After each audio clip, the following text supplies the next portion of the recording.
Oke. Jadi gini Pak, kali ini gue pengen cerita soal sesuatu yang beda dari biasanya. Kemarin gue beli gadget. Gadget ini setelah 2 tahun nunggu untuk beli dan akhirnya gue beli juga. Dan akhirnya gue pesen di lewat online dan ternyata PO. Dan nunggunya itu sekitar 20 harian. 20 harian nunggu, akhirnya sampai. Dan ketika gue buka, dan terus desainnya gue suka, fiturnya gue suka, dan lihat kameranya gue happy dengan budget segitu, dan itu yang gue dapat, dan gue bahagia dan gue seneng lah. Tapi ternyata kebahagiaannya itu nggak bertahan lama, cuman udah 3 hari dan kebahagiaannya memudar, dan dari ada seorang untuk kebahagiaannya memudar dan menjadi biasa aja. 2 tahun mutusin buat beli HP-nya, 20 hari PO sampai datangnya, dan 2-3 hari kebahagiaannya hilang. Ternyata kebahagiaan begitu cepat memudarnya. Sebelumnya gue pernah ngobrol sama salah satu orang yang penting buat guanya via telepon. Dia menceritakan yang dia lagi alami sampai dia meneteskan air matanya dan dia nangis. Dari cerita dia tuh gue simpulin bahwa sepertinya dia ingat betul apa yang dirasain belasan tahun yang lalu. Dia hafal betul frame-nya, dia ingat betul kejadiannya. Seperti terasa hari ini dengan begitu detail. Dan seperti ada tombol on off otomatisnya. Ketika dengan cerita itu atau ada sesuatu yang men-trigger itu, dia kembali mengulang rangkaian ceritanya secara utuh dan secara detail.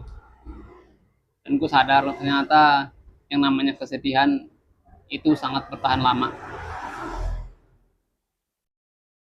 Gue nyimpulin bahwa dari momen itu gue ngerti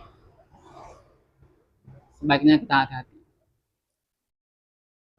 Karena yang namanya hidup nggak ada tombol pulang.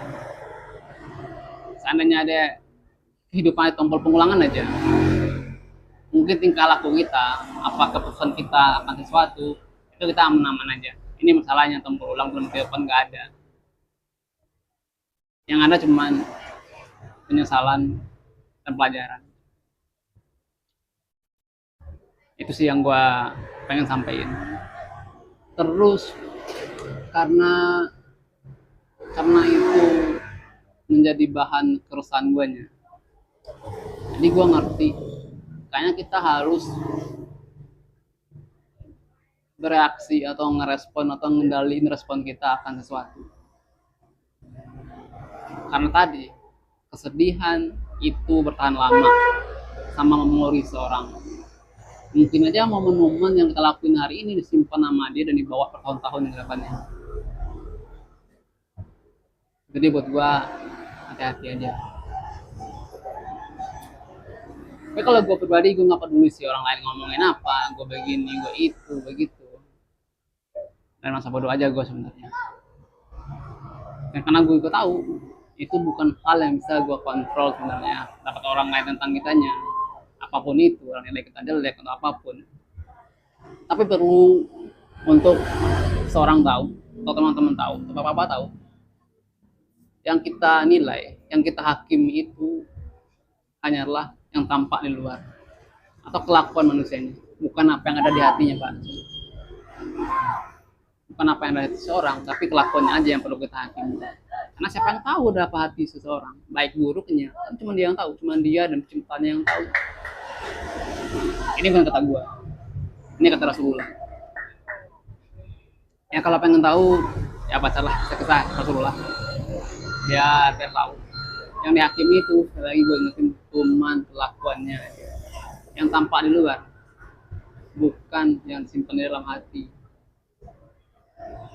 Ya kalau ya kalian boleh baca sirah Nabi lah.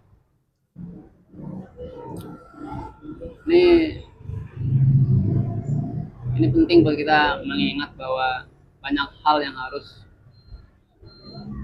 kita respon dengan secukupnya. Dan gue bercerita hal ini cuma karena ini yang gue rasain aja. Oke, ketemu lagi di episode selanjutnya.